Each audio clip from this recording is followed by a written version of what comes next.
à la tendance lourde, longue du pays, qui est certainement beaucoup mieux représentée effectivement par l'Église orthodoxe, comme me le disait le deuxième numéro 2 du Parti communiste, Podberioskine.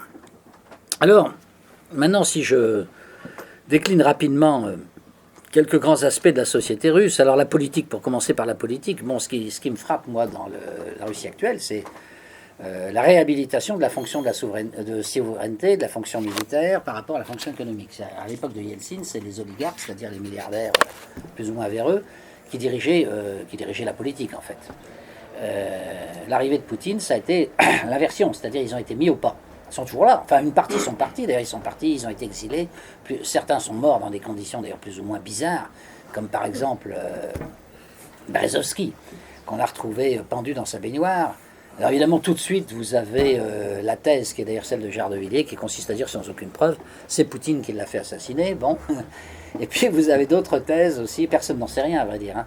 Mais on peut aussi se poser des questions. C'est que c'est vrai que Berezovsky avait envoyé à Poutine une lettre demandant le pardon, disant qu'il voulait rentrer en Russie. Entre-temps, il avait perdu tous ses procès contre ses concurrents, hein, donc il avait été ruiné. Et il habitait Londres, il voulait rentrer en Russie, et il a dit, voilà, je souffre du mal du pays, je veux rentrer dans mon pays, et si vous me pardonnez, je rentrerai, etc., et je ne ferai plus jamais de politique.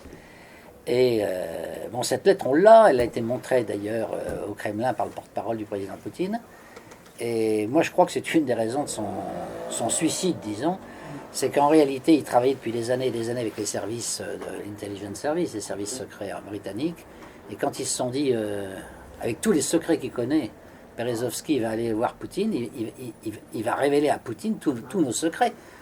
On ne peut pas laisser faire ça, donc il faut le flinguer, quoi, et essayer de faire croire, évidemment, qu'il s'est suicidé. Donc à mon avis, moi, mon sentiment, c'est que... Parce qu'il y a un vieil adage, vous savez, j'ai beaucoup travaillé dans la police, hein, parce que je suis du ministère de l'Intérieur au départ. Il y a un vieil adage policier qui dit toujours « cherche à qui le crime profite ». Bon, assassiner ce pauvre Berezovsky, si je puis dire pauvre, parce qu'entre-temps, il avait perdu tous ses procès, il avait perdu toute sa fortune, il représentait strictement plus rien. L'intérêt pour Poutine d'assassiner Berezovsky, un Berezovsky écrasé, écrabouillé par la situation économique dans laquelle il se trouvait. Ça n'a aucun intérêt, évidemment. Mais par contre, pour les services secrets anglais, oui, se débarrasser d'un type qui est un témoin extrêmement gênant, là, je vois vraiment l'intérêt, voilà. Mais cela dit, c'est une intuition, hein, mais enfin, qui repose quand même sur quelque chose. Mais c'est une intuition, j'ai pas de révélation à vous faire ce soir là-dessus. J'ai pas de document, je veux dire. Alors, Poutine, c'est l'homme qui a rétabli la suprématie du pouvoir politique sur le pouvoir économique. Alors, tout de suite, il y a une question, évidemment, qui se pose. C'est quelle est la nature du régime? Est-ce que c'est une démocratie? Est-ce que c'est une dictature? Bon, alors vous avez beaucoup de gens qui disent que c'est une dictature épouvantable, totalitaire, tyrannique, etc. Alors moi, j'observe d'abord une première chose, c'est que il suffit d'aller en Russie, d'ailleurs souvent, vous voyez très bien que les gens parlent librement, hein. Moi, je donne des cours à l'université Yaroslav Le Sage à Novgorod, Veliki Novgorod. Je donne des cours à l'université d'État de Moscou, l'université orthodoxe de Moscou. J'ai jamais reçu la moindre directive. Je fais des cours de sciences politiques, il faut dire, hein, donc c'est sensible en principe. J'ai jamais reçu de directive me disant ne dites pas ça, faites ça, etc. Alors qu'en France, j'en ai reçu. En France, j'ai voulu faire des cours sur la démocratie directe, et brusquement, quand on a appris la nature de mes cours, Sciences Po a refusé de me réintégrer. Donc j'avais été à l'origine enseignant, mais je suis parti. Je n'ai pas pu revenir parce que mes idées ne plaisaient pas. Bon, donc j'ai connu des phénomènes de genre dans l'université française, mais jamais dans l'université russe jusqu'à présent, en tout cas. Donc vous allez dans les hôtels, vous voyez plein de journaux qui critiquent Poutine. Bon, enfin, à l'époque soviétique, c'était impossible, effectivement, mais aujourd'hui, c'est possible. Donc déjà, cette première impression, je dirais presque touristique, fait que vous vous dites, c'est quand même pas une dictature, c'est pas la Corée du Nord, quoi, hein, ça c'est quand même clair. Bon. Ensuite, vous regardez les sondages. Alors les sondages, pas des sondages maison fabriqués, bien sûr, pour les besoins de la cause, mais les Occidentaux ont une liberté totale de faire des sondages en Russie. Il y a des grands instituts pour ça, hein, comme nous, on a l'IFOP, la Sofres, etc. Ben là, il y a l'EVADA, etc. Et tous ces instituts de sondage, la presse occidentale l'avoue tout bonnement en disant bah oui, c'est vrai, il a plus de 80% de la population qui est derrière lui. Bon. C'est-à-dire exactement, c'est le miroir inverse de François Hollande, puisque Hollande a à peine 20% de gens qui le soutiennent. Bon. Alors maintenant, qu'est-ce que c'est qu'une démocratie? Bon, est-ce qu'on est vraiment en démocratie lorsque le président est exécré par 80% de la population? Juridiquement, oui, on est quand même en démocratie, mais enfin, on peut quand même se poser des questions. La Russie, c'est le contraire. Bon, on peut se demander pourquoi le peuple russe soutient à ce point Poutine. Bon, il le soutient parce qu'il y a des résultats, parce que c'est pas uniquement parce qu'il a réannexé la Crimée, c'est aussi parce qu'il y a des résultats économiques, par exemple. Niveau de vie, qu'est-ce que vous voulez? Il a quadruplé depuis l'an 2000, depuis que Poutine est au pouvoir. Bon, mais les chiffres sont là, on ne peut pas les contester. Donc, simplement, les chiffres, c'est toujours pareil. On peut les faire parler selon la façon selon les indices qu'on choisit. Je prends juste un exemple pour vous montrer comment on peut falsifier la réalité, très facilement d'ailleurs, en donnant l'impression de ne pas la falsifier. Je prends une seule notion, je ne veux pas entrer trop dans la technique, je suis économiste de formation, donc je pourrais entrer beaucoup dans la technique, mais je ne veux pas vous embêter avec ça. Le produit intérieur brut, bon, c'est censé représenter la richesse créée chaque année par l'économie, pour chaque pays. Produit intérieur brut, il y a deux façons de le calculer. Il y a ce qu'on appelle le produit intérieur brut en valeur nominale, c'est en fonction de la valeur de la monnaie. Si vous appliquez ce critère à la Russie, évidemment, la Russie, son produit intérieur brut a beaucoup reculé depuis 2 ans, et les performances ne sont pas si bonnes que ça, parce que le rouble s'est complètement effondré. Donc si c'est en valeur nominale, évidemment, c'est autant de richesse en moins. Et puis vous avez une autre façon de le calculer, qui est notamment appréciée par la Banque mondiale, qui est ce qu'on appelle PPA, c'est-à-dire en parité de pouvoir d'achat, c'est-à-dire on ne tient pas compte du phénomène monétaire, et on essaye de voir quelle est la création de richesse dans l'année, sans tenir compte de la dégradation de la monnaie ou de la surévaluation de la monnaie. Bon, pour essayer d'effacer le voile monétaire et d'essayer de voir l'économie réelle. Et là, on s'aperçoit que l'économie russe se porte très très bien, puisque, bon, c'est vrai que depuis 2 ans, il y a eu une stabilisation, disons, de la croissance, elle s'est arrêtée, même peut-être reculée légèrement, mais pas beaucoup en parité de pouvoir d'achat. Mais ce qui est quand même très frappant, et vous avez ce chiffre sur Internet, d'ailleurs vous pouvez le retrouver, il y a 2 courbes, notamment sur Internet en russe, je ne sais pas si ça existe en version anglaise ou française, mais vous avez 2 courbes qui montrent l'évolution du produit intérieur brut de l'Allemagne et de la Russie depuis 20 ans. Et vous apercevez que la Russie était très en retard sur l'Allemagne, et depuis 2014, c'est ça, en 2014, pour la première fois, le produit intérieur brut russe a doublé le produit intérieur brut allemand. Alors je suis désolé, mais enfin, le produit intérieur brut allemand, c'est pas rien. L'économie allemande, c'est pas rien. Donc si l'économie russe est légèrement au-dessus de l'économie allemande, ça veut dire que c'est pas n'importe quoi, c'est pas uniquement des ventes de pétrole. D'ailleurs, les Russes vendent des centrales nucléaires dans le monde entier, ils vendent leur technologie. La station orbitale qui tourne autour de la Terre, le seul moyen maintenant d'y accéder pour des êtres humains, c'est d'utiliser un Soyouz, parce que les Américains ont renoncé à fabriquer des fusées du même type. Donc on dépend entièrement maintenant du matériel spatial russe. Et dans bien des domaines, alors tout récemment, les Occidentaux, l'état-major de l'OTAN notamment, s'est beaucoup ému en voyant les performances des avions et des fusées russes dans la guerre de Syrie, puisqu'on a vu des fusées partir de la mer Caspienne et arriver avec une précision parfaite pratiquement sur les cibles syriennes qui étaient recherchées. Il y a eu d'autres phénomènes qui ont beaucoup inquiété l'état-major de l'OTAN, notamment l'histoire du bateau, je ne sais plus son nom maintenant. C'est le Theodore Roosevelt en mer Noire, hein, c'est ça, oui. Donc un bateau assez important qui était en mer Noire et voit un avion arriver. Et là, le commandant s'étonne en disant mais cet avion, il aurait dû nous être indiqué depuis très longtemps. C'est un avion russe, comment ça se fait? Et ils regardent dans leurs appareils électroniques, plus rien ne fonctionnait. Plus rien ne fonctionnait, les radars ne fonctionnaient plus, etc. L'avion avait été en mesure de détruire tout le fonctionnement du système électronique du bateau américain.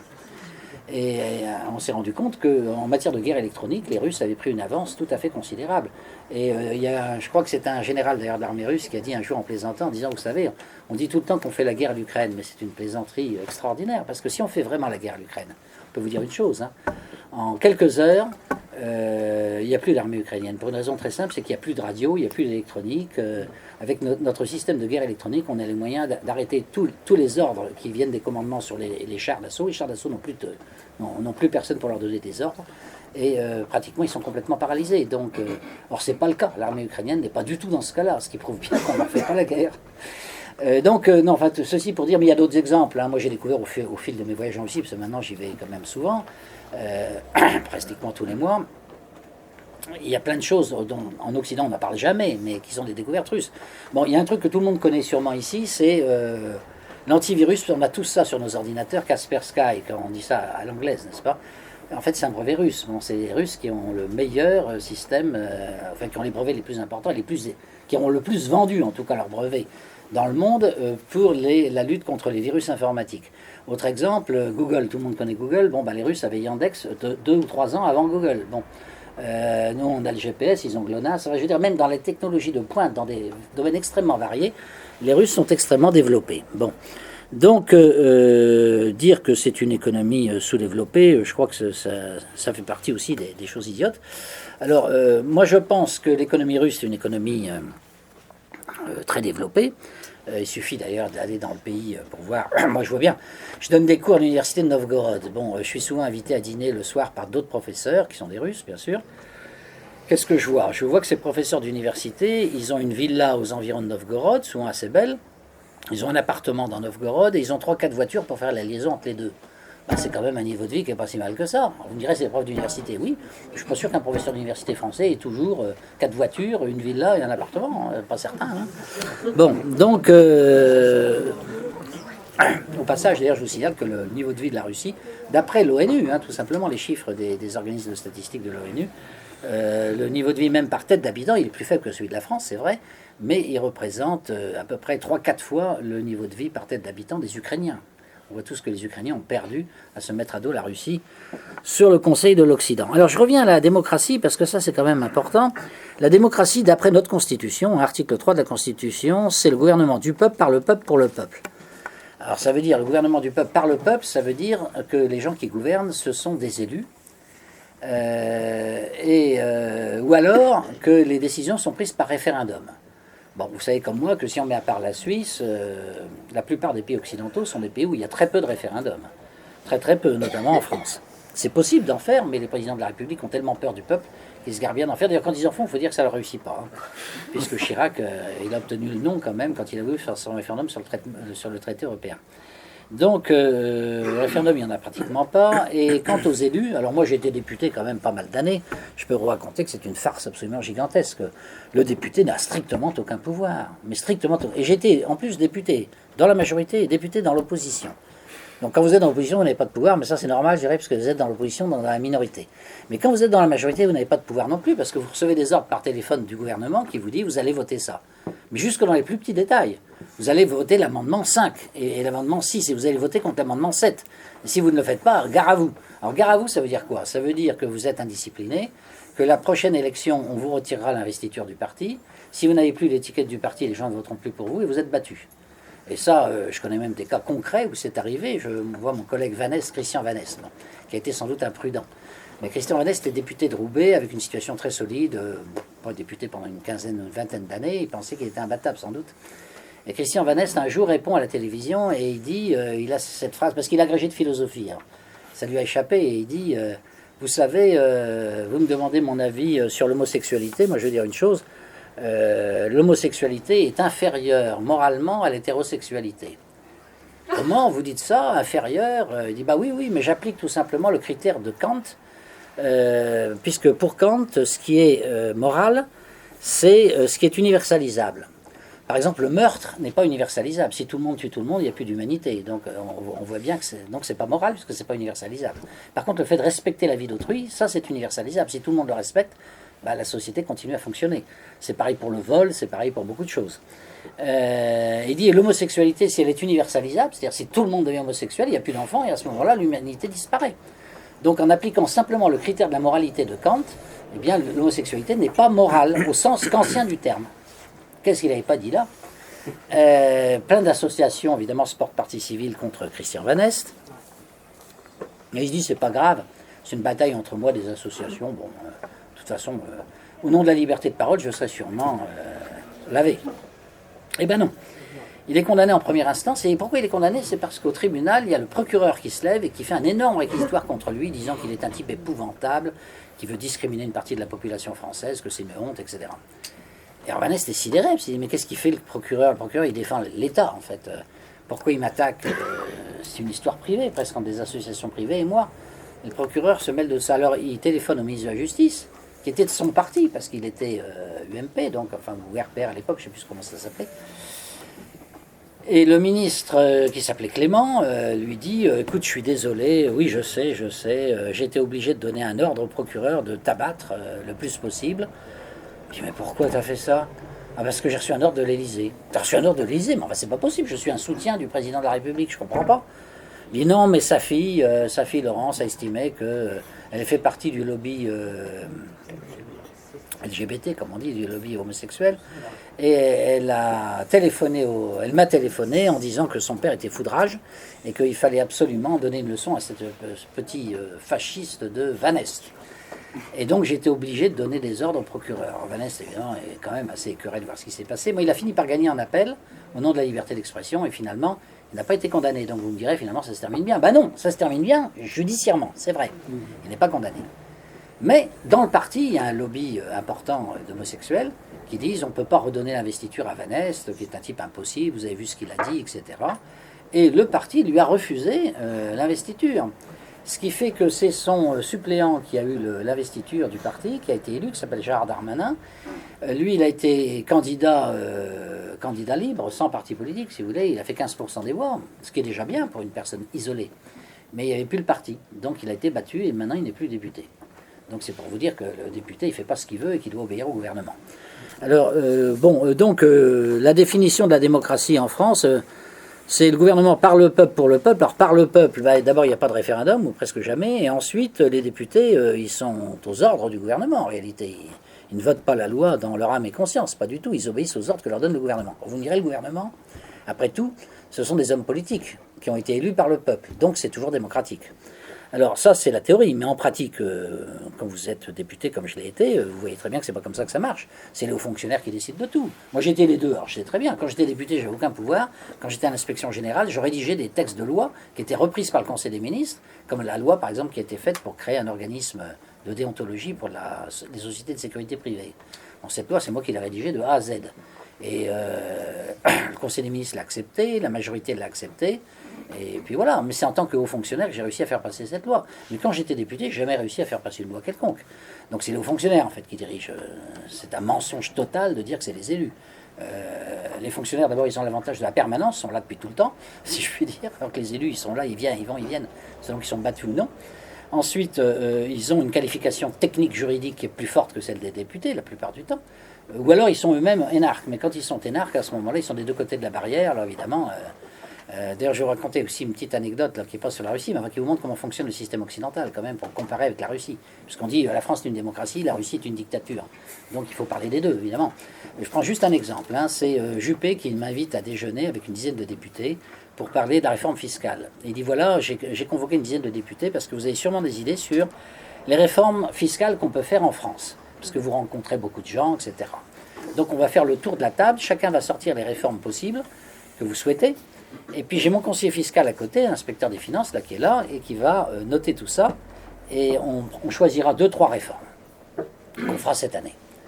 Très bien, alors tout le monde est très content. On fait le tour de table, 40 propositions. Alors je peux dire, c'est beaucoup plus que ce que je croyais. Alors cher ami, dit-il à son conseiller, vous allez bien choisir 3 propositions sur 40, non dites-moi les 3 propositions qu'on pourrait mettre en place cette année. Je suis désolé, monsieur le ministre, dit le conseiller, non, on ne peut pas. Comment on ne peut pas?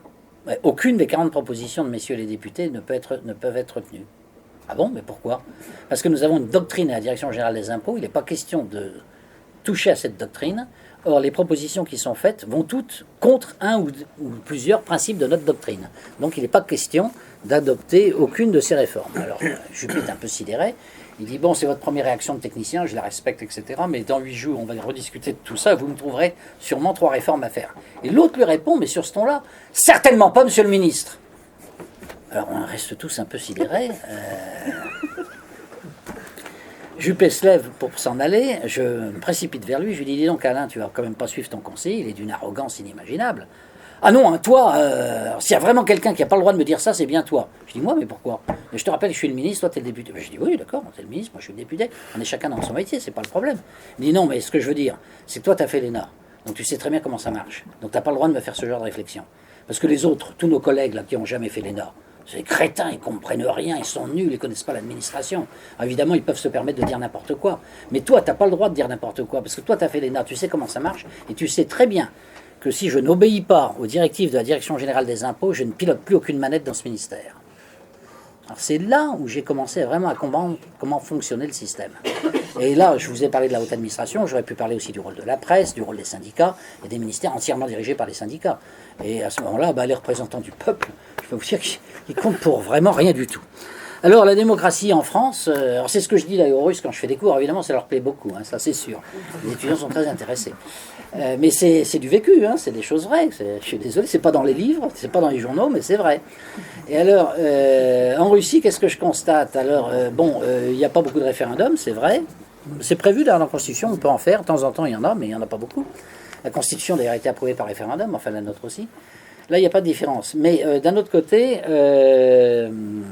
ce qui est frappant, c'est que l'élite dirigeante autour de Poutine applique ce que le peuple souhaite. Ils font vraiment ce que le peuple souhaite. Alors évidemment, d'où la popularité de Poutine, évidemment, parce que les mesures qui sont proposées par le gouvernement correspondent vraiment à ce que souhaite la population. Et ils sont en permanence branchés sur la population pour savoir ce que pense la population, etc. Et ils ont même créé un organisme dont on n'a jamais entendu parler en Occident, qui sert à faire remonter les informations, parce que Poutine n'a pas confiance dans l'administration. Enfin, il pense qu'il faut une administration, bien sûr, mais il pense qu'il ne peut pas simplement gouverner avec les rapports faits par l'administration. Il faut qu'il ait d'autres sources d'informations. Et donc, il a fait créer un organisme dont il est le président qui s'appelle l'ONF, mais c'est pas l'organisme. C'est pas l'Office national des forêts. L'ONF, c'est Obchesrovsky Narodny Front. Oui, le Front National, alors déjà c'est suspect. Le Front National pan-russe. Le Front National pan-russe. Alors c'est un organisme, alors il y a des sections partout dans toutes les villes, etc. C'est un deuxième parti politique qui est chargé de contrôler le parti politique du président, en fait. Qui est chargé de contrôler les gouverneurs qui sont élus. Alors, je dis, entre parenthèses, ce pays qui n'est pas démocratique, n'est-ce pas? On élit les gouverneurs. Hein.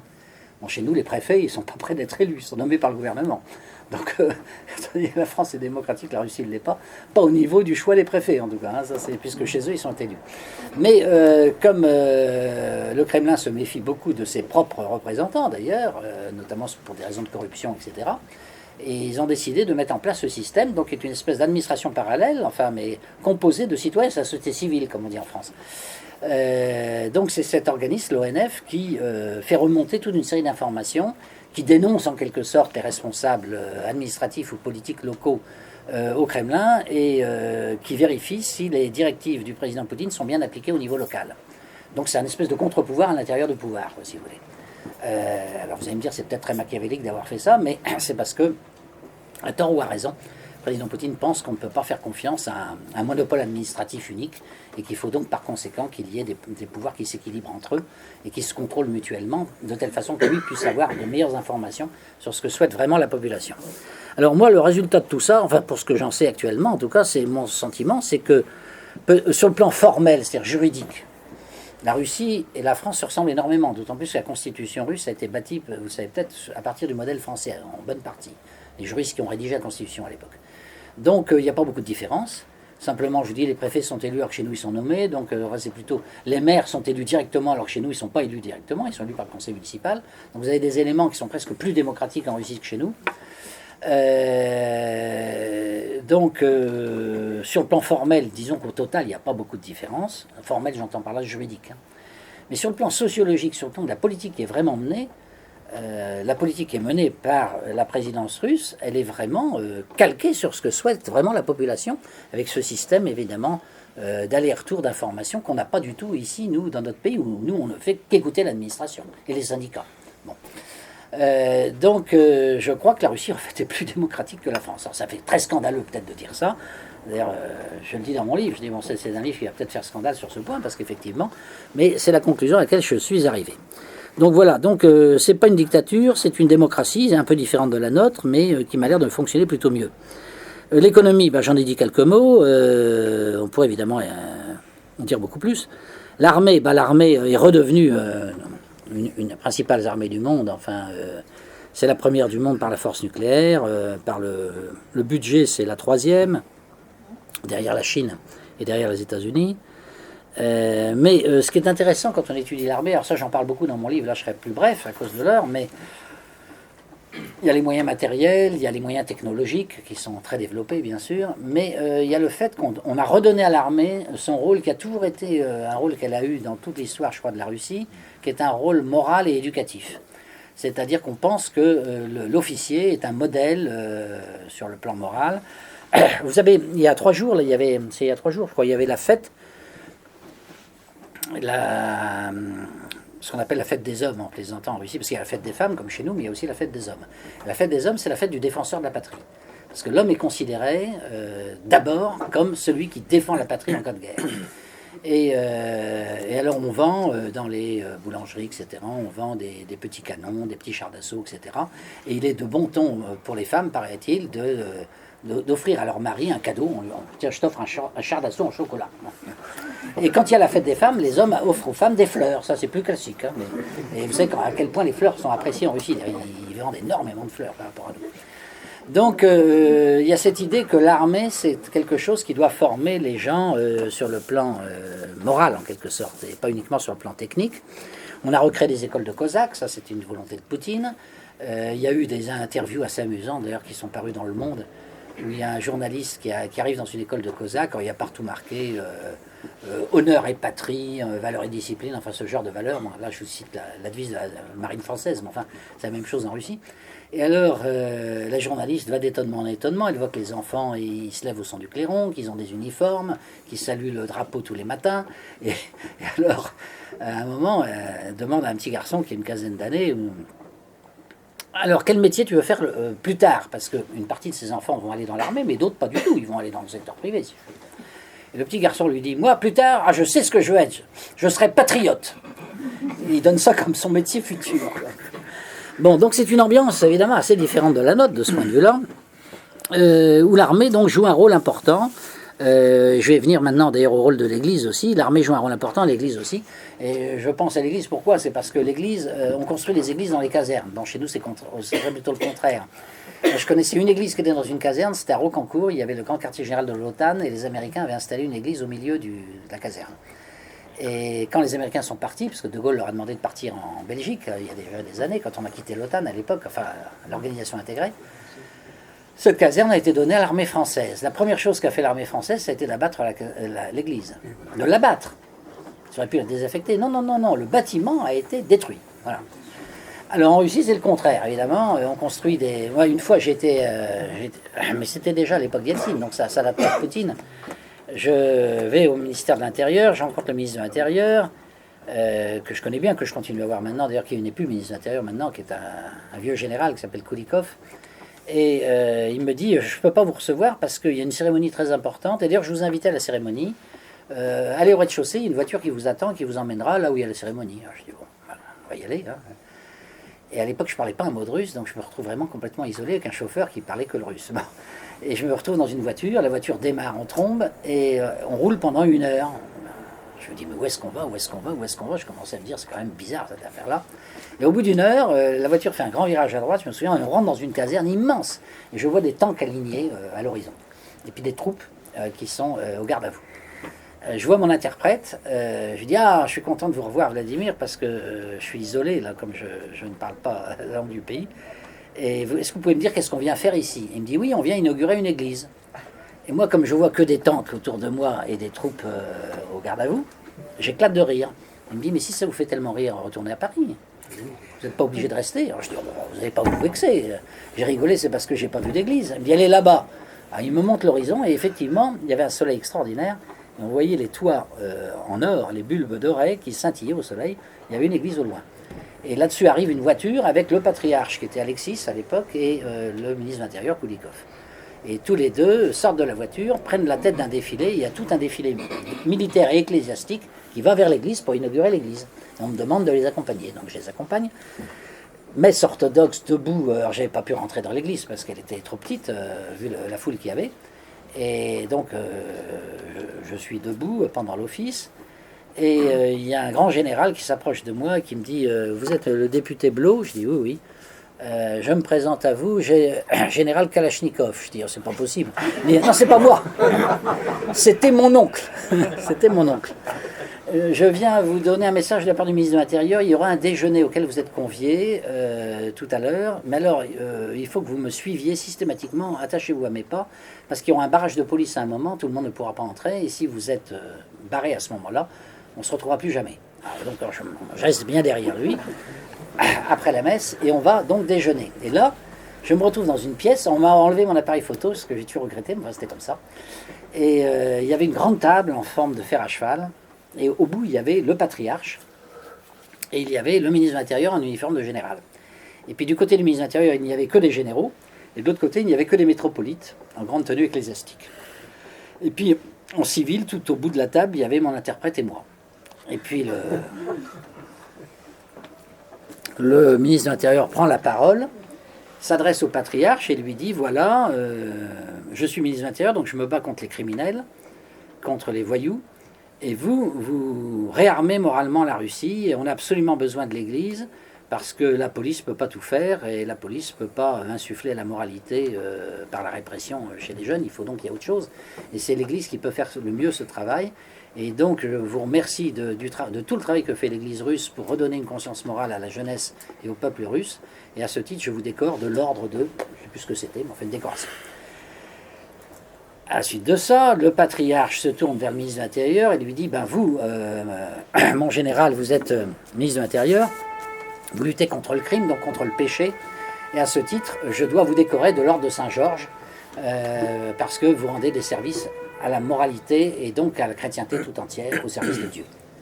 Alors là, je suis sidéré. Moi, je suis un député occidental qui arrive là-dedans. Je suis sidéré de ce que je vois, complètement sidéré. Officiellement, la Russie est un État laïque, comme vous savez, juridiquement.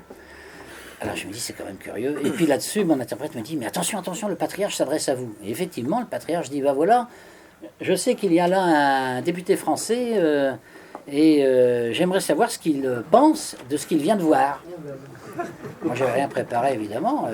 Alors je dis, bah, écoutez, je dois vous dire que je suis très impressionné parce que cette coopération entre le ministère de l'Intérieur et l'Église est une chose, évidemment, qui m'est totalement inconnue en France. Et je trouve ça extrêmement, à la fois, sans doute très efficace et puis très émouvant. Et j'apprécie beaucoup d'avoir vu ce que j'ai vu. À ce moment-là, il y a le patriarche qui répond, « Eh bien, c'est la première fois que j'entends un occidental dire quelque chose de sensé. » Et après, il m'a invité à un rendez-vous, d'ailleurs, dans son bureau, où il m'a donné une sorte de diplôme. Bon. Alors, donc, ça vous donne une petite idée, c'est une introduction, disons, au rôle de l'Église dans la Russie. Alors, ce rôle, l'Église coopère beaucoup avec le gouvernement. Bon, les deux sont séparés, mais ils coopèrent beaucoup dans certains domaines, et l'Église influence, à mon avis, évidemment, le gouvernement sur certains sujets qui lui sont plus à cœur. Notamment, alors ça se retrouve dans toutes sortes de petits événements. Par exemple, un jour, le maire de Moscou, Sobyanin, est mis en demeure par les associations homosexuelles de Moscou d'organiser une grande parade, une gay parade à Moscou. Et il dit, je peux pas. Moi, personnellement, je vous laisserais bien faire ça à la rigueur, mais je peux pas. Parce que d'abord, ce serait insulter l'état d'esprit du peuple de Moscou, parce que la plupart des gens ne supporteront pas de vous voir faire ça. Donc, moi, je respecte trop le peuple pour vous laisser faire votre gay parade, qui révulse trop de gens. Et puis, en plus, je ne peux pas faire une peine pareille, vous comprenez, au patriarche, c'est pas possible. Mais le patriarche n'a pas de pouvoir sur la municipalité de Moscou. Non, bien sûr. Mais moi, en conscience, je ne peux pas faire de la peine au patriarche. Donc, je vous interdis de faire ça. Donc, ça, c'est des choses évidemment très différentes de ce qu'on voit en France. Il y en a un autre exemple. Tiens, c'était le ministre de l'Intérieur m'invite à visiter une exposition de tableaux dans le ministère. Alors, je dis, vous avez une exposition de tableaux au ministère de l'Intérieur? Il me dit oui. C'est une coutume soviétique, mais qu'on a gardée parce qu'on la trouve bonne. On demande à des policiers de faire de la peinture. Enfin, ceux qui ont envie peuvent faire de la peinture, on leur donne quelques heures sur le service. Ah bon. Puis ceux qui sont les meilleurs, enfin un examen, on leur donne des heures en plus. Et petit à petit, comme ça, on sélectionne une élite de policiers peintres qui finissent par peindre autant qu'ils font la police. Même les tout meilleurs, à la fin, à la limite, ils font plus que de la peinture. Et il y a un jury qui leur donne un prix chaque année, et c'est moi qui décerne le prix, donc sur le conseil du jury. Et je vais d'ailleurs vous montrer, cher ami, le prix qui a été décerné cette année. Alors on va dans une grande salle, où il y avait plein de tableaux, et il y a un tableau avec une couronne de laurier. Il me dit, voilà le prix qui a été donné à un policier cette année. Et qu'est-ce que je vois comme tableau? Je vois un portrait du tsar Nicolas II, de la tsarine, sur fond de cathédrale de Moscou. Je lui dis, ça c'est extraordinaire. Il me dit, mais pourquoi c'est extraordinaire? Je lui dis, parce que je suis en train d'imaginer en France, à l'époque le ministre de l'Intérieur était Chevènement. Je vois monsieur Chevènement en train de donner un prix à un policier qui aurait fait un portrait de Louis XVI et de Marie-Antoinette. Alors vous savez, c'est pas près d'arriver chez nous. Hein. Pas près d'arriver. Alors c'est pour vous montrer qu'il ne faut pas tout ramener à Poutine non plus, hein, c'est-à-dire qu'il y a un état d'esprit général dans ce pays, à la suite de 70 ans de communisme, qui est quand même assez différent de celui qu'on connaît ici, et c'est pas uniquement Poutine tout seul qui décide de tout, contrairement à ce qu'on veut laisser croire. Un autre exemple, la politique familiale. Alors la politique familiale, vous savez qu'elle a très bien réussi, mais ça, peu de gens le disent, peu de journaux français le disent, depuis 3-4 ans, maintenant, la population russe augmente, il y a plus de naissances que de morts, et la natalité est remontée d'un tiers à peu près. Le nombre des avortements depuis l'an 2000, depuis que Poutine est là, je crois, a été divisé par 5. J'ai mis la courbe dans mon livre, vous la retrouverez. Et donc il y a un très gros effort qui est fait pour la promotion de la famille et surtout des enfants, enfin la procréation des enfants. Et alors, il y a deux aspects dans cette politique familiale, un aspect financier, un aspect moral. L'aspect financier, c'est qu'on donne des subventions considérables, c'est-à-dire qu'à partir du deuxième enfant, les gens touchent à peu près l'équivalent de 7 000 euros comme prime à la naissance, hein, donc c'est beaucoup. Et puis il y a toutes sortes d'avantages pour avoir des logements, etc. Et puis, en dehors des aspects financiers, il y a des aspects moraux, c'est-à-dire que vous avez une propagande que vous voyez dans le métro, les affiches, etc., qui font l'éloge de la femme qui a 3 enfants, 4 enfants, etc. Et puis, vous avez la fête de l'amour, du mariage et de la fidélité. Alors ça, j'ai été sidéré. La première fois que j'ai été invité à ça, c'est pas en Russie, c'est ici, à Paris. C'est l'ambassadeur qui m'a invité pour que je vois ce que c'est. Il m'a dit, on n'invite pas les étrangers, mais on fait une exception pour vous. On sait que vous aimez bien le pays. Donc, venez donc à cette fête. Alors, je vais, c'était au service culturel de l'ambassade. Et là, il y avait plein de Russes qui étaient là, de couples. Et puis, il y avait sur une estrade, une icône qui représentait Piotr et Févronia, qui sont les 2 saints protecteurs du mariage dans la religion orthodoxe russe. Et alors, il y a le conseil culturel qui dit, ben voilà, nous avons donc chaque année une fête de l'amour, de la fidélité du mariage, où nous remettons des diplômes et des décorations aux couples qui sont restés fidèles et qui ont eu plusieurs enfants, etc., pour les remercier de leur contribution à la pérennité de la Russie, etc. Et pourquoi vous étonnez peut-être de voir une icône sur la scène? C'est simplement, notre État est laïque, c'est vrai, mais il reconnaît l'importance morale de l'Église dans l'histoire de la Russie. Et donc c'est à ce titre que nous avons pensé qu'il fallait mettre cette icône sur la scène, même si notre État est juridiquement laïque. Bon, ça c'est déjà quelque chose d'assez étonnant, je veux dire, dans le contexte français. Je ne pense pas qu'il y ait des ambassades en France qui fassent des choses de ce genre. Et il y a un comité national d'ailleurs qui préside à cette fête, c'est une fête nationale, hein. Et le comité est présidé par Madame Medvedev, donc la femme du Premier ministre.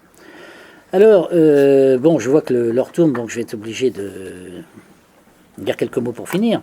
J'ai pas beaucoup parlé de la culture russe finalement, je voulais vous parler de Dostoïevski, Bulgakov, Solzhenitsyn, mais enfin ça, vous retrouverez ça dans le livre pour ceux qui le liront. Une chose quand même que je tiens à indiquer, d'ailleurs qui vient pas de moi, qui vient de Elchalninov, qui a été cité tout à l'heure par Frère Thierry, sur Poutine. Poutine est un homme, effectivement, qui surprend beaucoup les chefs d'État occidentaux. Bon, d'abord à cause de sa finesse de manœuvre diplomatique. Bon, avec Lavrov, il surclasse assez nettement leurs concurrents, évidemment. Mais il n'y a pas que ça. Hubert Védrine, qu'on ne peut pas soupçonner d'être un poutiniste aveugle, qui est socialiste, comme vous le savez, qui était ministre de François Mitterrand.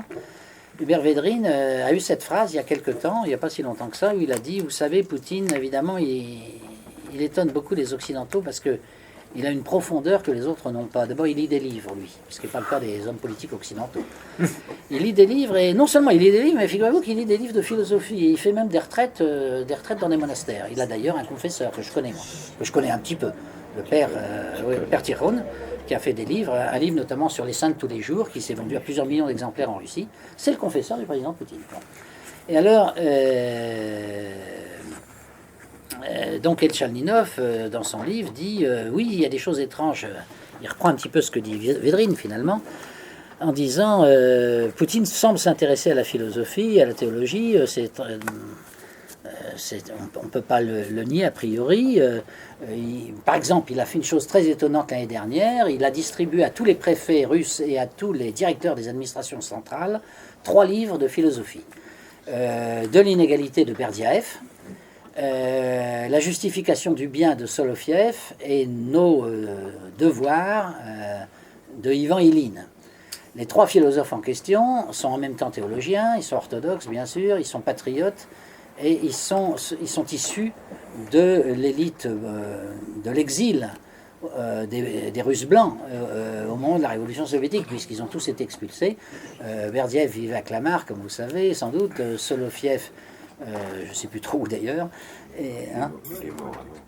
Soloviev est mort avant la révolution, oui, donc il n'y a pas eu de problème. Et Ilyin, quant à lui, il s'est réfugié à Berlin, puis ensuite en Suisse, et il est mort en Suisse. Et alors, les 3 livres qui ont été choisis, alors je les ai regardés, parce que je me suis dit c'est intéressant pour savoir un peu ce que pense Poutine, parce que dans mon livre, je parle un peu aussi de la personnalité de Poutine. Et les livres, alors, le livre de Berdiev, c'est une critique extraordinairement fine de l'égalitarisme, sous toutes ses formes, et de la Révolution française d'ailleurs, forcément, à cause de ses aspects égalitaires.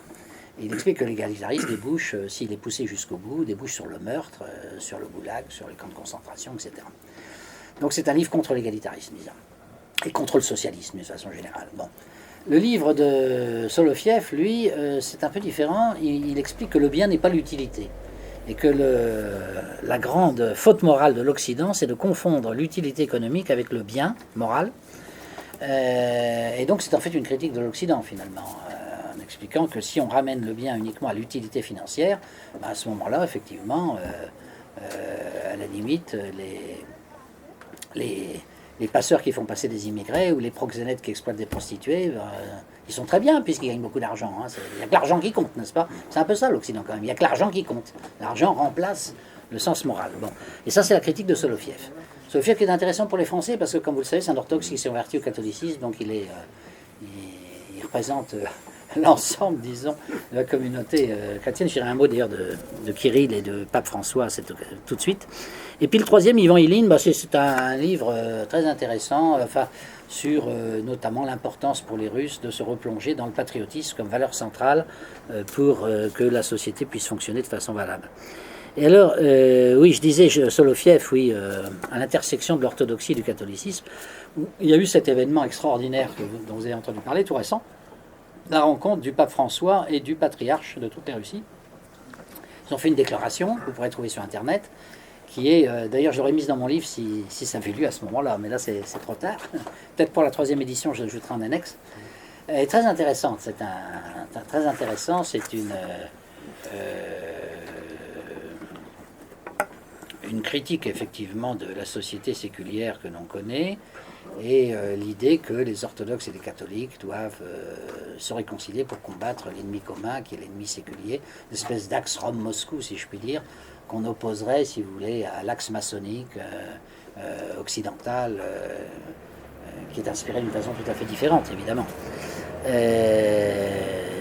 Donc, c'est un événement très important qui s'est produit, et d'après ce qu'on sait, le président Poutine lui-même a beaucoup poussé le patriarche à rencontrer le pape François, parce qu'au départ, le patriarche, paraît-il, aurait peut-être un peu hésité, parce que dans l'Église orthodoxe, il y a 2 courants. Hein. Il y a un courant qui veut se rapprocher de l'Église catholique, et puis mener un combat commun, si je peux dire, et puis il y a un courant aussi, peut-être plus intégriste, entre guillemets, qui ne veut pas trop se rapprocher. Bon.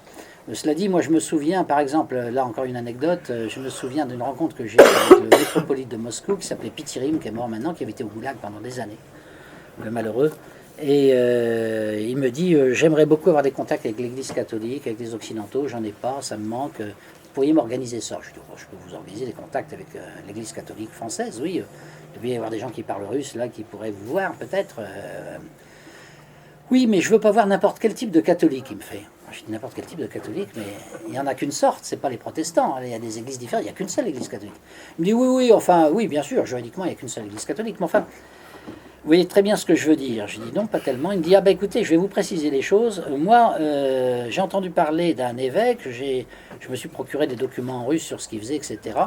Et il m'a l'air d'avoir vraiment une orientation qui, moi, me plaît beaucoup à titre personnel. Il s'appelle Monseigneur Lefebvre. Ouais. Alors je me suis dit, bon, c'était à l'époque où j'étais mes premiers voyages en Russie, hein, donc j'allais de surprise en surprise, comme je vous disais. Alors pour conclure, je conclurai sur la situation mondiale. La situation mondiale, c'est l'inversion des pôles entre les USA et la Russie. Frère Tyrann a dit un mot. Mon dernier chapitre, c'est là-dessus. Je dis la curiosité, c'est que finalement, moi, quand j'étais jeune, j'étais anticommuniste, j'étais pour le christianisme, j'étais pour la liberté, j'étais pour le patriotisme, et tout ça, c'était l'Amérique, dans les années 1950-60, quoi. Et puis après, je me suis rendu compte que les choses n'étaient pas simples du tout, il y avait presque une espèce d'inversion. La Nouvelle-Russie, elle représente toutes ces valeurs-là.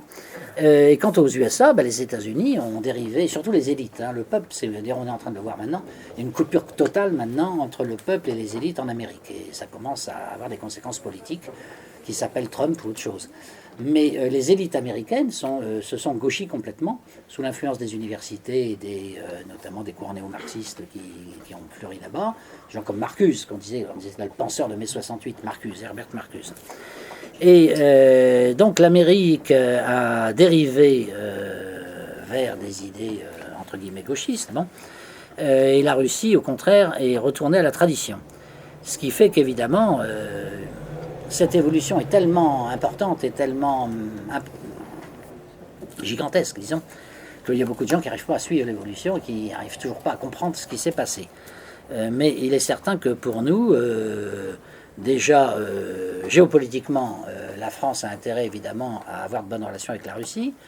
Et je donnerai finalement la parole pour finir à Brzezinski, le géopoliticien américain qui inspire tous les présidents américains depuis des années, qui explique que l'Amérique c'est la plus belle civilisation qu'il y a jamais eu sur Terre, que l'Amérique c'est l'Empire romain au fond, c'est-à-dire que d'abord elle domine le monde entier, comme l'Empire romain, et donc elle établit la paix partout, ce qui se discute, mais enfin bon. Et ensuite, enfin la vocation en tout cas ça. Et puis ensuite l'Amérique civilise les peuples qu'elle conquiert. Ce qui pour un Français est toujours un peu difficile à avaler. Et Brzezinski dit le grand malheur que nous avons, nous sommes l'Empire romain, ça c'est notre force, mais en même temps, l'Empire romain il était situé sur l'Europe, sur l'Asie, sur l'Afrique, c'est-à-dire au centre même de l'humanité, tandis que nous on est sur un continent éloigné, marginal, qui s'appelle l'Amérique, et qui est complètement isolé par les océans. Et le continent majeur de l'humanité, c'est l'Eurasie, indiscutablement. L'Eurasie où il y a la Chine, où il y a l'Inde, il y a la Russie, il y a l'Europe. Bon. Si l'Eurasie venait à s'unifier et former une espèce de grande confédération, je ne sais pas, de grande alliance même, nous, on serait balayés, parce que si vous mettez bout à bout la puissance de la Russie, de l'Europe occidentale, de la Chine et de l'Inde, évidemment, là, c'est sûr que les États-Unis, face à ça, ils pèsent beaucoup moins lourd. Donc, il faut empêcher ça à tout prix, dit Brzezinski. Il dit, pour empêcher ça, alors il faut d'abord coloniser l'Europe occidentale, alors ça, on y est arrivé, donc on les tient sous notre botte pratiquement, mais il le dit aussi crûment, c'est pour ça que je vous conseille de lire son livre à l'occasion qui s'appelle Le Grand Échiquier, où il explique tout ça très clairement. Il dit, bon, la Chine, on la surveille, il faut la surveiller, mais elle n'a pas d'ambition au-delà de sa région, donc c'est pas trop gênant pour nous.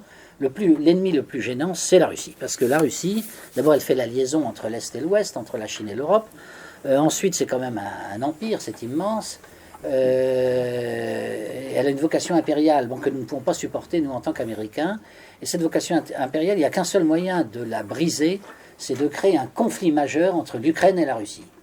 Et il explique ça bien avant ce qui s'est passé récemment. Il dit, mais ça ne suffira pas. Enfin, il faut d'abord commencer par ça. Puis une fois qu'on aura bien organisé le conflit entre l'Ukraine et la Russie, il faudra sans doute créer des révolutions intérieures de couleur, comme on dit, orange, pour découper la Russie en rondelles. Il faudrait 3 États. Ça serait très gérable pour les Américains. On aurait une Russie d'Europe, une Sibérie, et puis peut-être un Extrême-Orient. Voilà. Donc tout ça, on ne peut pas dire que ce soit des propos quand même très amicaux. Imaginez qu'un géopoliticien russe proche du Kremlin, c'est le conseiller des présidents, il était conseiller officiel du président Carter, et il est depuis conseiller officieux. Donc imaginez qu'un conseiller très proche du président Poutine fasse un livre disant il faut découper les États-Unis en tranches, il y a une partie qui est mexicaine et espagnole, il faut rendre au Mexique le Texas et la Californie, par exemple. Il faut à la tête des Américains si on faisait ça. Et puis il faut réorganiser la guerre entre les sudistes et les nordistes aussi. Comme ça, on aurait 3 États-Unis, une partie espagnole, une partie sudiste, une partie nordiste. Bon. Enfin, si un Russe se mettait à écrire ça, un Russe qui serait un conseiller du président russe, ça ferait scandale, évidemment. Bon, vous constaterez que ça n'existe pas. Bon. Tandis que là, on voit quelle est l'attitude de nos amis, entre guillemets, américains. Et tout ça doit nous conduire, moi je crois, effectivement, à mieux connaître la Russie, à coopérer avec elle, et à faire ce changement de stratégico-politique qui consiste effectivement à mettre en place peu à peu, il faut faire un grand virage pour ça, une grande Europe qui irait, comme disait Poutine, de Lisbonne jusqu'à Vladivostok. Merci de votre attention.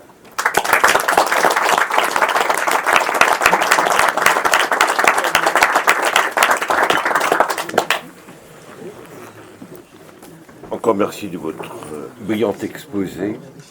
Est-ce qu'il y aurait quelques questions avant la dédicace des livres? Oui. J'ai sans doute un train de retard, mais dans ma tête, le point faible de l'économie russe, c'est l'industrie. Alors où est-ce qu'on en est? Est-ce que vraiment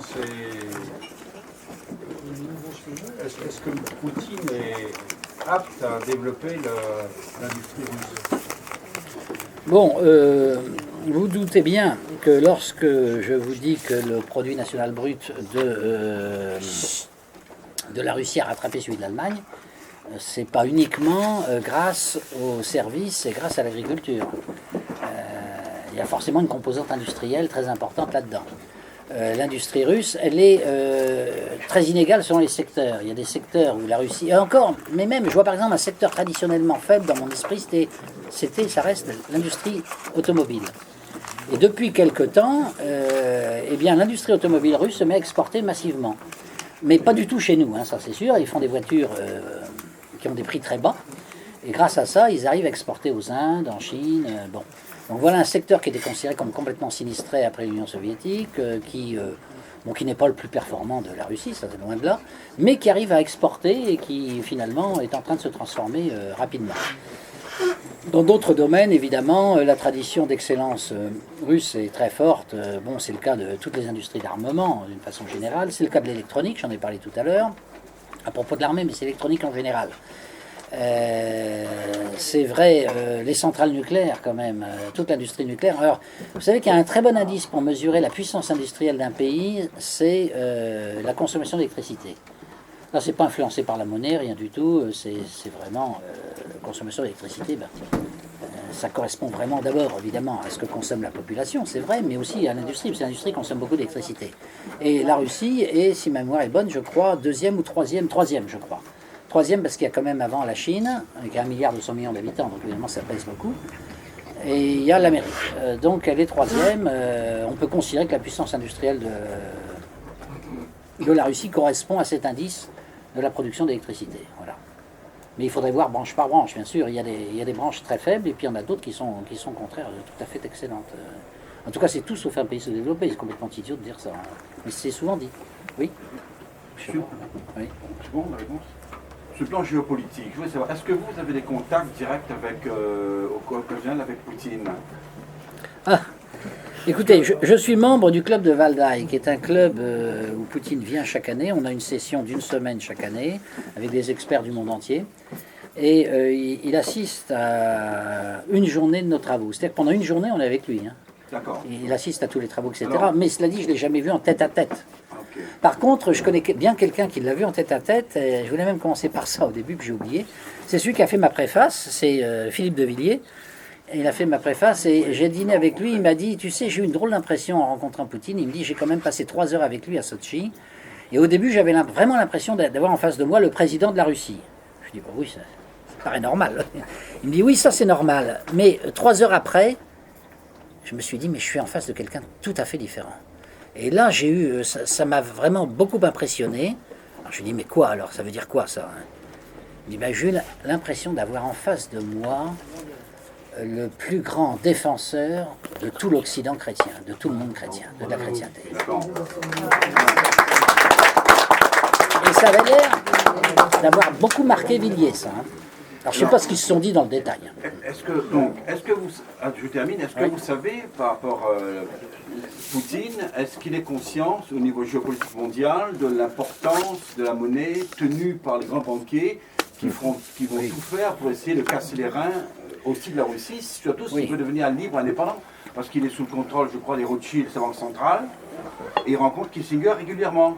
Louis Kissinger, oui. Alors, je me pose des questions. D'abord, Kissinger n'est pas le pire ennemi de la Russie, par rapport à d'autres, hein, tout est relatif. Ensuite, en ce qui concerne la monnaie, alors je sais que les Russes sont en train de préparer toute une série de mesures, notamment en liaison avec les Chinois, pour faire du commerce, par exemple, commerce russo-chinois, sans passer par le dollar. Donc à ce moment-là, tout se fait en monnaie locale, si je puis dire, donc en rouble ou en monnaie chinoise. Ils sont en train de mettre sur pied, je crois que c'est presque fait maintenant, une carte de crédit russe, pour ne plus dépendre de l'American Express, de Visa, etc. Donc ils sont en train, mais c'est à cause des sanctions, c'est-à-dire que les sanctions ont fait beaucoup de bien, ont fait prendre conscience, parce que les sanctions sont très douloureuses pour les Russes, essentiellement dans le domaine financier. Dans les autres domaines, ça n'a pas posé beaucoup de problèmes, ça a plutôt posé des problèmes à nous, l'agriculture par exemple, puisqu'ils ont fait des contre-sanctions évidemment. Donc finalement, ils n'en souffrent pas tellement, sauf dans le domaine financier, parce que là effectivement, il y a plein d'emprunts qui ne peuvent pas se faire, plein d'opérations financières qui ne peuvent pas se faire, et ils ont eu conscience qu'il fallait qu'ils aient un système financier différent. Et alors, ils essaient de bâtir quelque chose qui leur soit propre, donc avec leur fameuse carte de crédit par exemple, et aussi de bâtir un système monétaire, je dirais, alternatif avec les BRICS, avec les autres pays qui ne sont pas dépendants des États-Unis, qui veulent aussi prendre leur indépendance, notamment les Chinois et l'Inde. Ça fait la quatrième, laisse parler des autres. Mais c'est en train de se faire, ça se fait, Il n'y a ça pas se fait pas du déjà jour au eu des lendemain. achats qui ont été conclus en RMB, justement? Des achats qui ont déjà été conclus en RMB? Si, je crois que pour le Oui, gaz c'est et le déjà pétrole, été ça fait, se fait oui. déjà, ça se fait déjà. Madame, oui, et Oui, ensuite. merci pour toutes ces anecdotes parce que nous en souviendrons toujours. Je voulais juste dire que le Philippe de Villiers qui a rencontré après la 3e heure un Poutine qui il a dû penser qu'il était très proche de sa Vendée, quand vous avez raconté une autre anecdote à son sujet, ça m'a fait penser à la phrase du curé d'Ars qui disait « Dans chaque village, ôtez un curé, vous devrez remettre 10 gendarmes ». Oui, bah oui. Donc oui. c'est voilà. Et puis l'autre chose, c'est que lorsque Benoît XVI avait rencontré justement, et je crois que c'était à Moscou, donc le patriarche, il avait envie d'avoir aussi déjà un rapport assez direct pour un rapprochement entre la catholicité et l'orthodoxie. Et le patriarche lui aurait dit, oh vous savez maintenant vous êtes avec Vatican II fortement protestantisé, il y a un fossé. Et le pape Oui. leur aurait dit, mais nous avons encore la tradition. Ah, alors là, c'est tout à fait autre chose. Et ça, je peux vous la garantir. Je ne sais pas si c'est vrai, en tout cas, Mais si. en tout cas ça correspond bien à l'état d'esprit, je crois, tel qu'il vient de voir. C'est ce que je vous ai dit avec Monseigneur Pitirim, que j'avais vu à Moscou, qui m'avait dit, moi j'aime bien Monseigneur Lefebvre. Madame, oui. J'ai entendu dire qu'il y avait une grande pression de Non, alors c'est pas la peine de lever la main. Hein, Ils s'intéressaient beaucoup à l'Égypte. Qu'en ce moment, ils ont un très très grand chantier en Égypte pour le canal de Suez. Ah oui, Vous n'avez pas entendu parler? Non, je sais pas. ils veulent absolument. Mais c'est possible parce qu'ils ont de très bonnes relations avec Il semble l'Égypte. que les Russes arrivent en quantité en Égypte. Oui, non, c'est un dossier que je ne connais pas, ça. Et qu'il a, ils ont besoin de Parce pousser que très le Suez est trop important. étroit, en fait. Alors il a grandi ça, on Ils a ont passé pas d'autres ils ont pas domaines. le canal de Suez. Ouais, c'est intéressant, mais je ne savais pas, monsieur. Oui. Oui, il y a un petit mois, vous avez fait une émission à notre radio en présence de l'abbé Tanoir qui vous avait invité. Oui. Et vous parliez de ces problèmes et vous avez reçu un fax dans lequel on vous demandait que devient l'alliance ou l'organisation, je ne sais pas comment l'appeler, France-Europe-Russie. Et vous avez répondu, ce fax c'était moi qui l'avais envoyé. Ouais. Et vous avez répondu que vous n'en saviez rien. C'est dommage parce que vous êtes le meilleur placé pour en savoir quelque chose. Et c'était un organisme qui promettait, parce que France, Europe, Russie, c'est tout un programme qui veut dire ce qu'il veut dire. Et c'est dommage que du jour au lendemain, brutalement, on n'en ait plus jamais entendu parler. Tout simplement parce qu'un des responsables a quitté l'association, il vit maintenant à Moscou. Et un a quitté l'association et il vit à Moscou. Et les deux autres sont inactifs. Tout On simplement. peut reprendre la chose. Ça, c'est des choses possibles. Oui, Les enfin, associations, c'est très fragile. Hein. Ça C'est dépend très de 2-3 fragile. personnes, souvent. Pourquoi ne pas À vous, Peut-être, monsieur. oui, il faut y réfléchir, mais on ne peut pas faire ça ce soir. S'il vous plaît. Jusqu'à quand Poutine est-il président? Qu'est-ce qui se passera après? Ah bah oui, bah écoutez, là il est président encore pendant 2 ans. J'ai l'impression qu'il sera de nouveau candidat. Il peut encore parce que Oui, ah oui, il a droit à 2 mandats successifs. il a fait. Non, il a fait 2 mandats. Ensuite, c'est Medvedev qui l'a remplacé. Donc on repart à zéro, le compteur repart à zéro. Là, il refait un premier mandat. Là, actuellement, il est sur le premier mandat, le nouveau premier mandat. Donc il a encore le droit de faire un autre mandat. Et les mandats étaient allongés entre-temps jusqu'à 6 ans.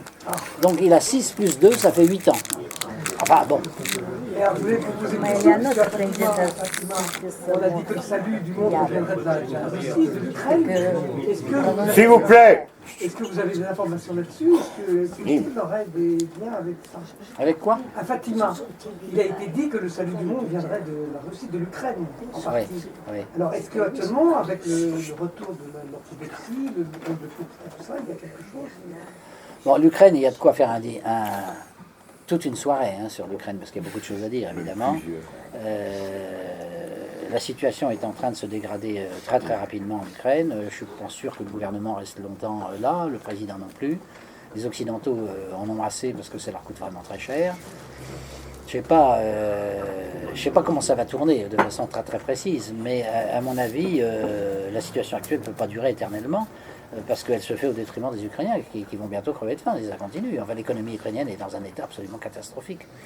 Et il suffit de regarder une carte là aussi de géographie pour voir que l'Ukraine ne peut pas se passer de la Russie. C'est historiquement, ça peut pas faire. Donc un jour ou l'autre, à mon avis, il y aura des formes de rapprochement. Mais je ne sais pas quelle forme ça pourra prendre. Hein. Ça, c'est difficile à dire. Très complexe. Oui. On vient d'apprendre que l'Ukraine avait vendu 1,6 million hectares de tchernosium à Monsanto. Ah oui, exactement. Alors, quelles sont les conséquences à la fois pour la Russie, pour l'Europe, également avec le TAFTA, avec tout ça, puisqu'ils veulent le faire rentrer l'Ukraine dedans? Oui, il y a sûrement des opérations qui sont faites ponctuellement, comme celle-là, même qui peuvent être très importantes, mais l'Ukraine est absolument hors d'état d'entrer en Europe, et aucun gouvernement européen actuellement ne souhaite voir entrer l'Ukraine. Parce que c'est une ruine financière, tout simplement. Enfin, c'est quand même 42 millions d'habitants qui sont en faillite complète. Personne n'a envie de faire... Quand vous voyez les problèmes qu'a l'Europe actuellement, notamment avec la Grèce, mais la Grèce, attendez, l'Ukraine, c'est une Grèce multipliée par 8. Donc, c'est pas possible. C'est pas possible. Donc, je crois que les Occidentaux se fatiguent. C'est les Américains qui les poussent toujours, bien sûr. Mais les Européens sont très, très fatigués de toutes ces affaires-là. Et moi, je pense que... Le président Poroshenko continue à dire évidemment qu'il veut entrer dans l'Europe occidentale le plus vite possible, etc. Mais enfin, ce sont des rêves. Plus le temps passe et moins c'est possible. Parce que les conditions économiques et financières ne sont pas du tout présentes. C'est absolument impossible. C'est vraiment absolument impossible pour le coup, là maintenant. Donc c'est une voie qui est fermée. Donc il faudra bien qu'ils trouvent autre chose. Moi, je pense qu'un jour ou l'autre, ils seront obligés de se réconcilier avec la Russie. Mais ça ne se fera peut-être pas avec le gouvernement actuel. Puis le gouvernement actuel, il sera peut-être renversé. On ne sait pas, il peut y avoir encore un coup d'État. Parce que les milices d'extrême droite ukrainiennes aimeraient bien prendre le pouvoir aussi.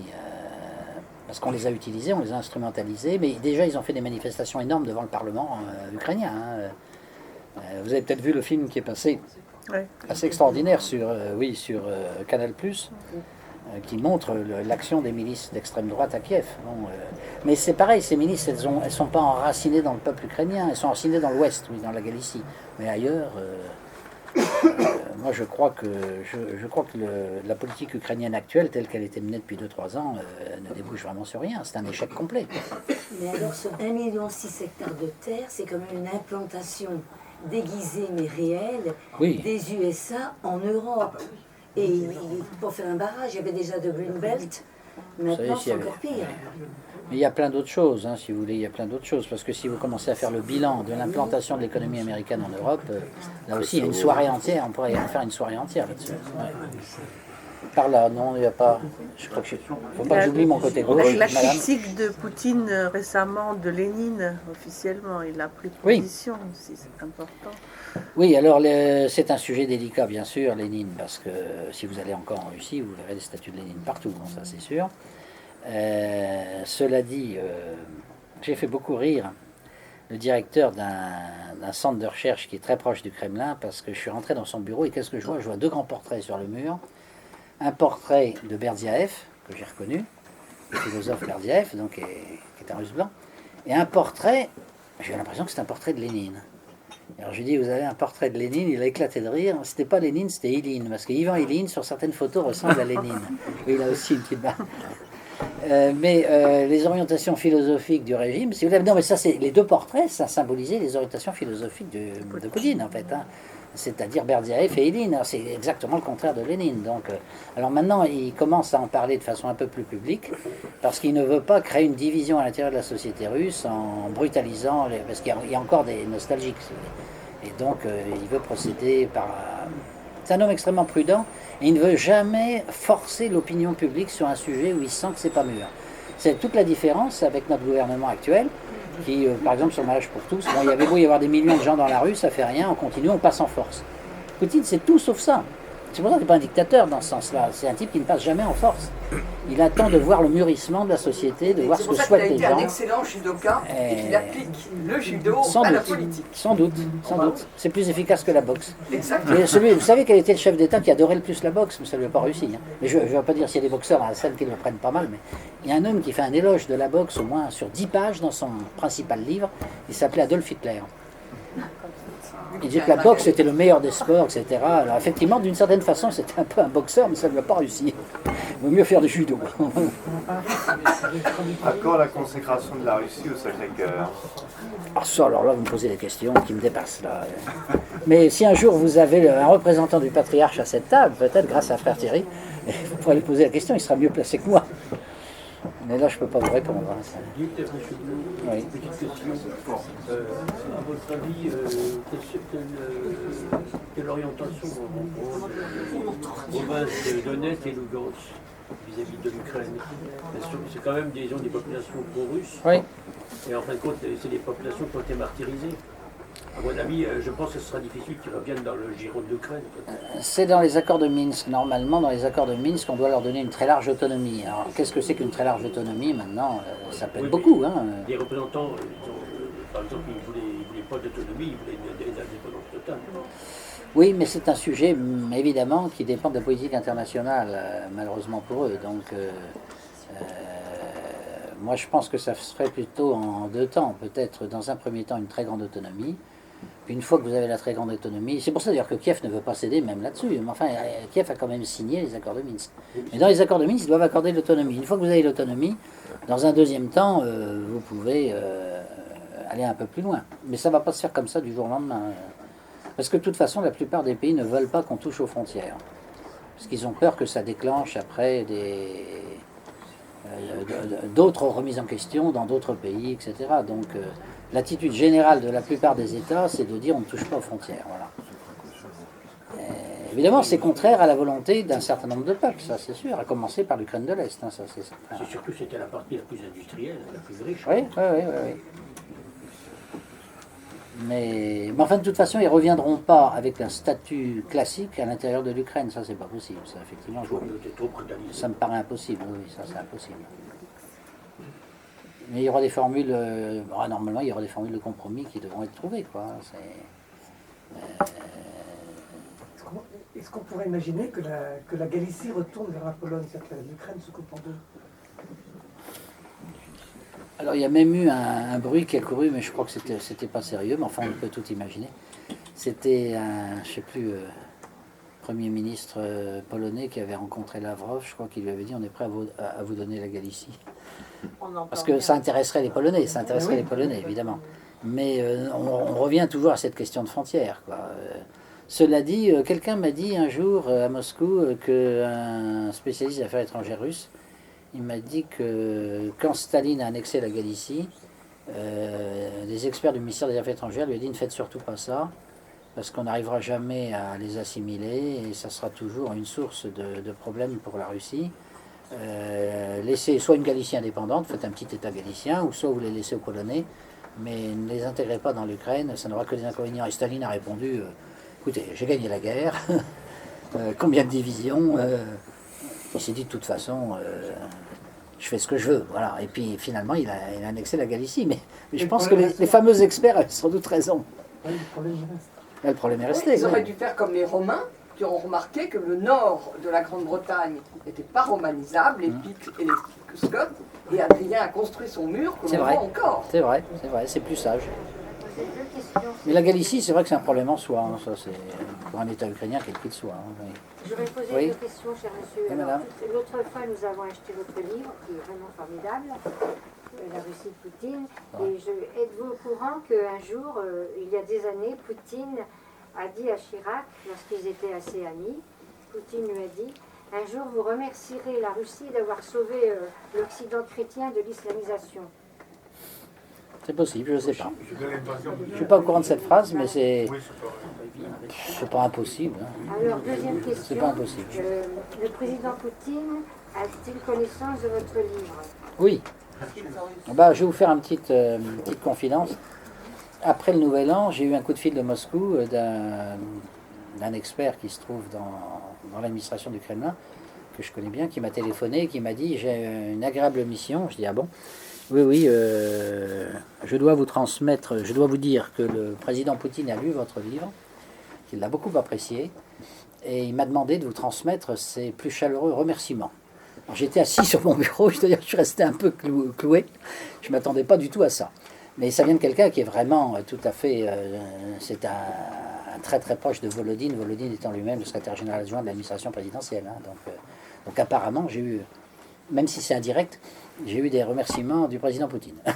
Et le livre, d'ailleurs, va être diffusé à partir du 14 mars en Russie. Alors, je vais voir comment je vais être reçu là-bas, mais d'ores et déjà, j'ai une réception qui est prévue au Kremlin. Mais on ne m'a pas dit avec Poutine, on m'a dit avec Volodine, toujours. Tome 2, vous recevez quand? Ah, tome 2. Pour l'instant, on en reste là. Je me permets de revenir oui.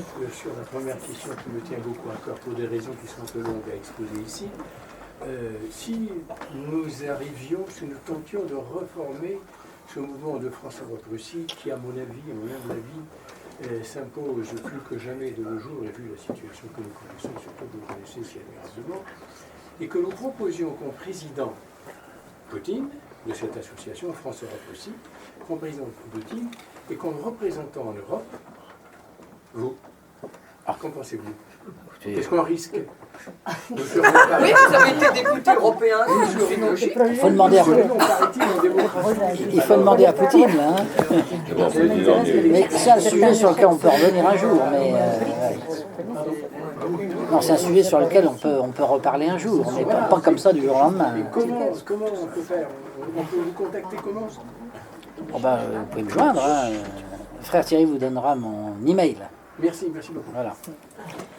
Bon, on va peut-être passer aux dédicaces. Une dernière question, peut-être. Ah oui, pardon. Et silence les autres, s'il vous plaît. Ah, des BRICS. La position des gouvernements polonais et des Polonais par rapport à la Russie depuis, disons, Jan Kaczynski. Pardon? Ça paraît un peu bizarre. La position des gouvernements polonais et des Polonais par rapport à la Russie, parce que vous avez parlé d'un Premier ministre polonais qui a discuté avec ça m'a paru étrange. Par exemple, Andrzej Duda, le président élu, a déclaré lors de sa campagne qu'il ferait confiance à ses alliés, aux armées alliées, pour protéger la Pologne, ce qui est exactement la déclaration du général Beck peu avant l'invasion de la Pologne. Oui, la Pologne, c'est un sujet évidemment diplomatiquement très délicat depuis toujours entre la Russie et la Pologne. Cela dit, il y a parfois des rapprochements qui peuvent se produire et qui peuvent surprendre. Par exemple, il y en a un, on n'en a pas beaucoup parlé, c'est il y a 2 ans maintenant, je pense, le patriarche, toujours lui, Kirill, a rencontré le primat de l'Église catholique polonaise et ils ont signé un traité de réconciliation entre l'Église catholique et l'Église orthodoxe russe. Alors ça concerne les églises, vous me direz, ça ne concerne pas les États. Hein. Mais disant qu'il fallait mettre un point final à la querelle russo-polonaise, en tout cas au niveau des chrétiens, et qu'il fallait combattre les ennemis communs. Et alors les ennemis communs, c'était la sécularisation de la société occidentale. Bon, ça quand même, le primat de Pologne l'a signé. Bon, d'ailleurs, s'il l'a signé, je veux dire, c'est que le Rome était d'accord, évidemment, parce qu'il ne peut pas faire ça tout seul. Voilà un exemple de document polono-russe au niveau des églises, c'est vrai. Mais autrement, c'est vrai que le sujet est... Bon, au départ, les positions sont évidemment très éloignées, car la Pologne est complètement intégrée dans l'OTAN. Et depuis plusieurs années, elle fait partie c'est un des pays, effectivement, qui était le plus hostile à la Russie avec les pays baltes. Ça, c'est tout à fait certain. Mais des choses ne sont jamais éternelles. Hein. Après tout, vous savez, la France et l'Allemagne ont été les ennemis pendant des années. Bon, là, c'est pas des ennemis aujourd'hui, en tout cas, même si tout n'est pas parfait. Oui. Oui.